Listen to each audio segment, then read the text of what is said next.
हर तरफ गूंजती चीखें। जमीन पर बिखरी लाशें और जान बचा लेने की आखिरी कोशिश। माँ खत्म हो गया, मेरा माँ खत्म हो गया। तो माँ को गोदी को उठाते हम सोचे हम भी मर जाएंगे। दहशत और मातम का ये मंजर प्रयागराज के महाकुंभ में मची भगदड़ के बाद का है। 28 जनवरी की देर रात करीब 1:30 बजे मौनी अमावस्या के अमृत स्नान से पहले संगम नोज इलाके में भगदड़ मच गई। जो जमीन पर गिरा, भीड़ उन्हें कुचलती हुई निकल गई। प्रशासन ने शाम 7 बजे मरने वालों का आंकड़ा 30 बताया, जबकि भास्कर रिपोर्टर्स के मुताबिक 35 से 40 लोगों की मौत हुई है। ये भगदड़ मेले की जिम्मेदारी संभाल रहे 5 अहम अफसरों की अनदेखी या गलत फैसले का नतीजा थी। साल भर की तैयारी और 7,535 करोड़ खर्च करने के बाद भी महाकुंभ का इंतजाम सवालों के घेरे में है। भास्कर की छानबीन में सामने आया कि ये भगदड़ बीते 2 दिनों से हो रही गलतियों के सिलसिले का आखिरी छोर थी। लेकिन इन गलतियों का जिम्मेदार कौन है?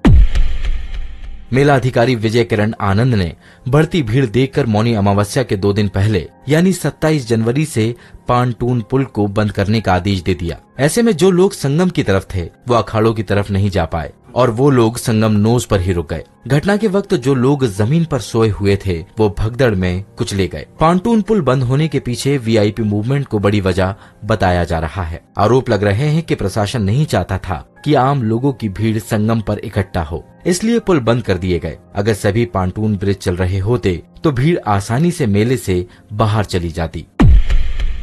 संगम नोज पर भीड़ न बढ़ने देने की अहम जिम्मेदारी एसएसपी राजेश द्विवेदी की थी। इसके अलावा अखाड़ों के स्नान का इंतजाम भी उन्हीं के जिम्मे था। संगम नोज पर 2 दिन से लगातार भीड़ बढ़ रही थी। इसके बावजूद राजेश द्विवेदी ने 29 जनवरी के लिए भीड़ को मैनेज नहीं किया। सवाल है कि पुलिस ने भीड़ को संगम नोज पर ही क्यों रहने दिया। सवाल ये भी है कि जब लाखों लोग अमृत स्नान के लिए संगम नोज की तरफ बढ़ रहे थे तब राजेश द्विवेदी क्या कर रहे थे? भास्कर को छानबीन के दौरान ऐसे कई चश्मदीद मिले जिन्होंने इंतजाम ठीक न होने के आरोप लगाए हैं। उसी में जा रहे हैं श्रद्धालु दर्शनार्थी। पूरा वीडियो देखने के लिए डाउनलोड करें दैनिक भास्कर ऐप।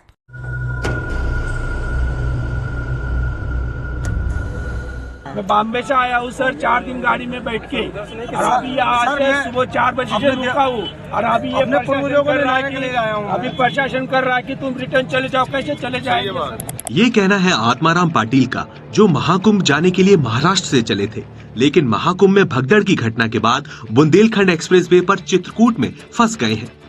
आत्माराम की तरह ही तमाम यात्री प्रयागराज की सीमा सील होने के बाद रास्ते में ठहरने को मजबूर है। प्रशासन उन्हें वापस लौटने के लिए कह रहा है, लेकिन उनका कहना है जब घर से निकले हैं तो गंगा स्नान करके ही जाएंगे। मैं रिक्वेस्ट कर रहा हूँ कि मुझे चित्रकूट तक जाने दिया जाए। वहाँ भी 4 धाम है, वहाँ कर लूंगा 2 दिन, उसके बाद मैं गंगा नहाने जाऊंगा। फिर ऐसा भी नहीं जाने दे रहे कि कैसे करेंगे हम?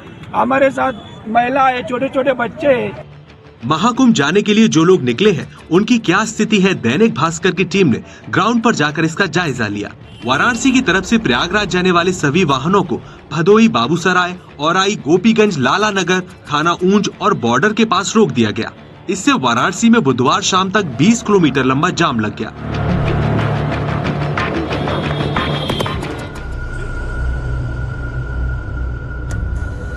मैं बॉम्बे से आया हूँ सर, 4 दिन गाड़ी में बैठ के और अभी यहाँ से सुबह 4 बजे से रुका हूँ और अभी ये अभी प्रशासन कर रहा है कि तुम रिटर्न चले जाओ। कैसे चले जाएंगे?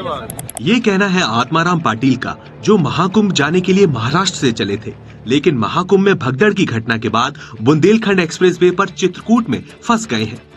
आत्माराम की तरह ही तमाम यात्री प्रयागराज की सीमा सील होने के बाद रास्ते में ठहरने को मजबूर है। प्रशासन उन्हें वापस लौटने के लिए कह रहा है, लेकिन उनका कहना है जब घर से निकले हैं तो गंगा स्नान करके ही जाएंगे। मैं रिक्वेस्ट कर रहा हूँ कि मुझे चित्रकूट तक जाने दिया जाए। वहाँ भी 4 धाम है, वहाँ कर लूंगा 2 दिन, उसके बाद मैं गंगा नहाने जाऊंगा। फिर ऐसा भी नहीं जाने दे रहे कि कैसे करेंगे हम? हमारे साथ महिला है, छोटे छोटे बच्चे है।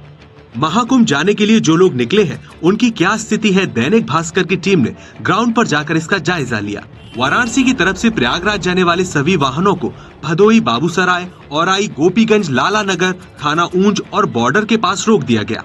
इससे वाराणसी में बुधवार शाम तक 20 किलोमीटर लंबा जाम लग गया।